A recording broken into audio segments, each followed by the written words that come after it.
とギークのエッセンシャル漫画オタクとドンギークのエッセンシャル漫画みんなで集まって楽しもうみんなで集まって楽しもう最高のストーリー笑顔で届け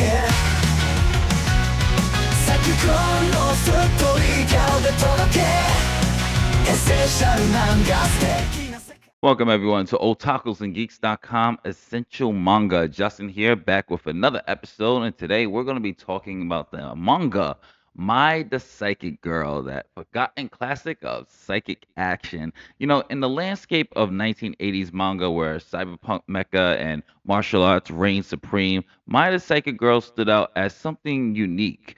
It was a manga series that blended psychic powers, conspiracy theories, and come of age story into this gripping narrative. While it never reached the mainstream popularity of Akira or Ghost in the Shell, Maya remains an essential read for manga enthusiasts, influencing Western comic creators and standing as a hidden gem of the media. So let's talk a little bit about the story and art and why it's essential manga reading. So Mai the Psychic Girl follows a 14-year-old girl, Mai, and a seemingly ordinary schoolgirl who just happens to have psychic powers. She has been raised by her loving but overly protective father, who keeps her powers a secret to protect her from the world. However, the Wisdom Alliance, a global organization seeking to control psychic children, has set its sights on Mai. What follows is a high stake chase across Japan as Mai is pursued by assassins, scientists, and other psychics, all while trying to evade capture and understand the true nature of her powers.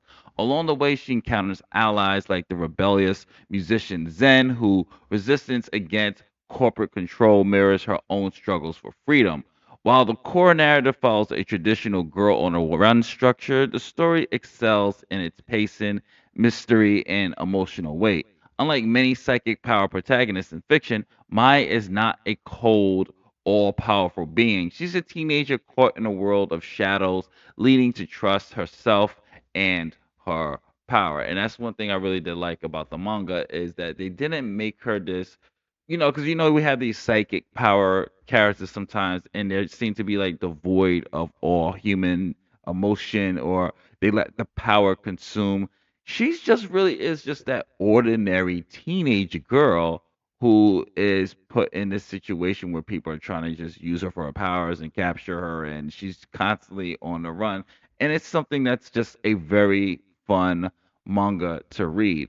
But let's talk a little bit about the artwork. One of the most striking aspects of My the Psychic Girl is its artwork, and that's courtesy of Ryoichi Ikegami, known for his hyper realistic style.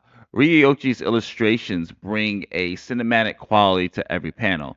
His often work blurs the lines between manga and Western comics, making mine feel distinct from the former exaggerated styles of shonen and shoujo manga. Ryochi's attention to detail is facial expressions, clothing, and movement enhancing the realism of the story. The action scenes, while not as bombastic as battle manga, are filled with intensity, using sharp angles and dynamic panel layouts to create suspense. He also excels in quieter moments, letting emotions play out through subtle gestures rather than exaggerated reactions.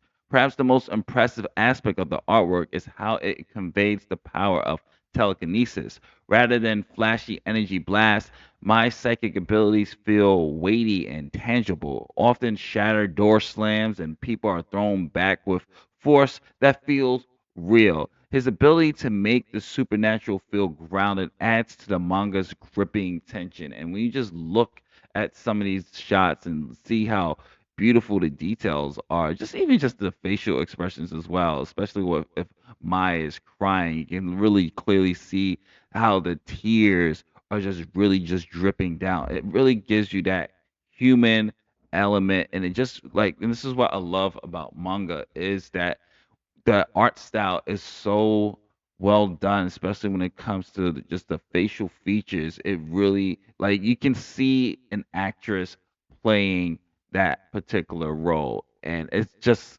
wonderful, wonderfully done. But let's talk a little bit of why this is essential manga reading.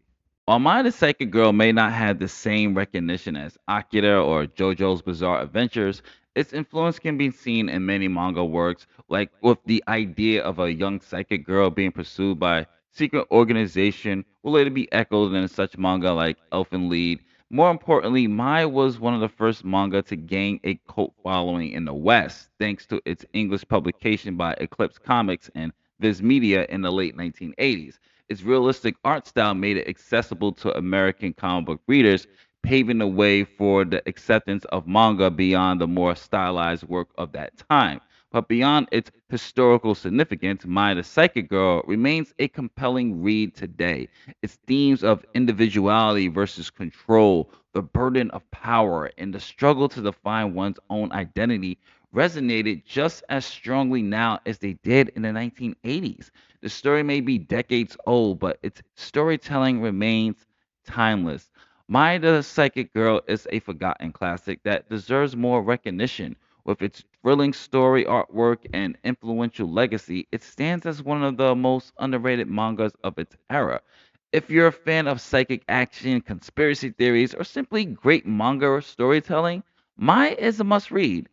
Have you read My the Psychic Girl? What are your thoughts on it? Comment below. Let us know. This is Justin from otakusandgeeks.com for Essential Anime. This is episode 10, my friends. If you like what we do here, hopefully we earn your subscription. So please hit the subscribe button, the like button, and the notification bell. Helps out the channel tremendously, my friends. And I will catch you on the next video. Later days, peace, love, and happiness to you all.